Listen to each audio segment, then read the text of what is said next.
देखिए हमारे क्षेत्र में, हम अपने विधानसभा क्षेत्र में जो भी भूमिहीन हैं, जितने भूमिहीन हैं, मैं अपने तरफ से उनको ज़मीन देने का वादा किया हूं और देता भी हूं। ऐसे भी मैंने कितने ज़मीन खरीद करके दे दिया। और जितने हमारे विधानसभा क्षेत्र कुचायकोट में भूमिहीन हैं, उनको मैं ज़मीन खरीदूंगा और ख़रीद करके अपने तरफ से 10-10 दूर ज़मीन दे करके उनको घर बनाने का काम करूंगा। गरीबों को, वो चाहे किसी धर्म मजहब का हो। मैं मंदिर भी बनाता हूं। नहीं, कोई पार्टी लेवल से नहीं। पार्टी तो हमारी जेडीयू है, नेता हमारे नीतीश कुमार हैं, लेकिन जब जहाँ काम करते हैं वहाँ कोई जाति पाति नहीं, कोई मजहब धर्म नहीं है। मैं मंदिर को भी मानता हूँ, मस्जिद को भी मानता हूँ। कुचायकोट के विधायक हमारे साथ हैं। पप्पू जी, आपके भतीजे की तबीयत खराब थी, अब कैसे हैं? बहुत अच्छे हैं, एकदम बहुत अच्छे हैं, कोई दिक्कत नहीं, एकदम स्वस्थ हैं। और वो हमको लगता है कि 15-16 तक वहाँ से उनको डिस्चार्ज किया जाएगा। हमारे नेता का आदेश हुआ और मैं आकर के शपथ ग्रहण किया हूँ। और अब क्षेत्र का विकास करेंगे और हमारे नेता बिहार का विकास करेंगे। क्षेत्र में किस प्रकार से कौन कौन काम होगा जो अधूरे? देखिए हमारे क्षेत्र में, हम अपने विधानसभा क्षेत्र में जो भी भूमिहीन हैं, जितने भूमिहीन हैं, मैं अपने तरफ से उनको ज़मीन देने का वादा किया हूं और देता भी हूं। ऐसे भी मैंने कितने ज़मीन खरीद करके दे दिया। और जितने हमारे विधानसभा क्षेत्र कुचायकोट में भूमिहीन हैं, उनको मैं ज़मीन खरीदूंगा और ख़रीद करके अपने तरफ से 10-10 दूर ज़मीन दे करके उनको घर बनाने का काम करूंगा। गरीबों को, वो चाहे किसी धर्म मजहब का हो। मैं मंदिर भी बनाता हूँ। नहीं, कोई पार्टी लेवल से नहीं। पार्टी तो हमारी जेडीयू है, नेता हमारे नीतीश कुमार हैं, लेकिन जब जहाँ काम करते हैं वहाँ कोई जाति पाति नहीं, कोई मजहब धर्म नहीं है। मैं मंदिर को भी मानता हूँ, मस्जिद को भी मानता हूँ।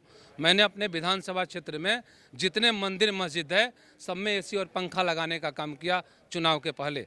फिर उसमें मैं वादा किया कि जो भूमिहीन लोग हैं उनको मैं ज़मीन खरीदूंगा और ख़रीद करके उनको घर बसाने का काम करूंगा। हम साल में एक बार सम्मान समारोह करते हैं, जिसमें पूरी क्षेत्र की हमारी जनता आती है।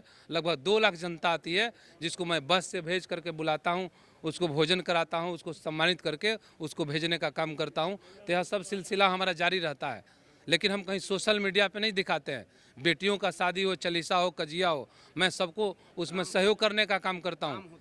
अरे काम नहीं होता तो छठी बार थोड़े जीत के आते हैं, हमारे लोग मुँह देख कर। एक सवाल है, तेजस्वी यादव की करारी हार हो गई, 25 सीटों पे ही सिमट गए, आखिर क्या कारण? उनको काम करने का ढंग नहीं है, उनको काम करने का ढंग नहीं है, इसीलिए उनकी हार हो गई। और 2005 के पहले जो सरकार था, यह एक बहुत बड़ा लेवल लगा हुआ है। और अब तेजस्वी जी फ्री हो गए हैं, अपना देश विदेश इंडिया घूमते रहे। उनको अब यहाँ जनता है, वहाँ सदन में भी नहीं आए 3 दिन। तो कैसे आएंगे? अब कैसे आएंगे भाई? वो फ्री कर दिया है जनता ने, तब कैसे आएंगे वो? अब फिर 5 साल के बाद देखेंगे। तो एक आखिरी सवाल है, बीजेपी के विधायक प्रमोद कुमार ने महिलाओं को लेकर विवादित बयान दे डाला है। ये सब हम इस पर हम नहीं बोलेंगे, ये सब नहीं जानते। हम केवल अपने बारे में जानते हैं और नेता के बारे में जानते हैं और क्षेत्र के बारे में और अपने बिहार की जनता के बारे में जानते हैं।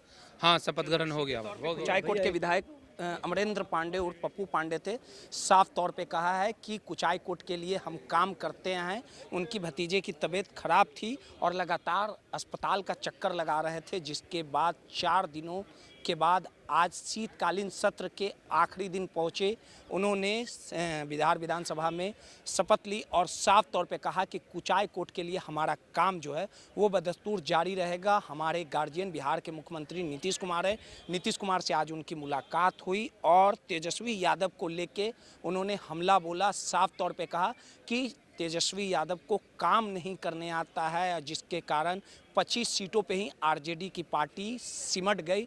नेता प्रतिपक्ष के शीतकालीन सत्र में नहीं पहुंचने को लेके उन्होंने साफ तौर पे कहा कि अब उनके पास कोई कार्य नहीं बचा है, इसी कारण वो घूम रहे हैं। यानी अमरेंद्र पांडे उर्फ पप्पू पांडे कुचायकोट के विधायक हैं, 6ठी बार इस बार विधायक बने हैं और शीतकालीन सत्र के आखिरी दिन आज उन्होंने शपथ लेने का काम किया। सहयोगी अनिल के साथ रोहित, माई पीडीए समाचार, पटना।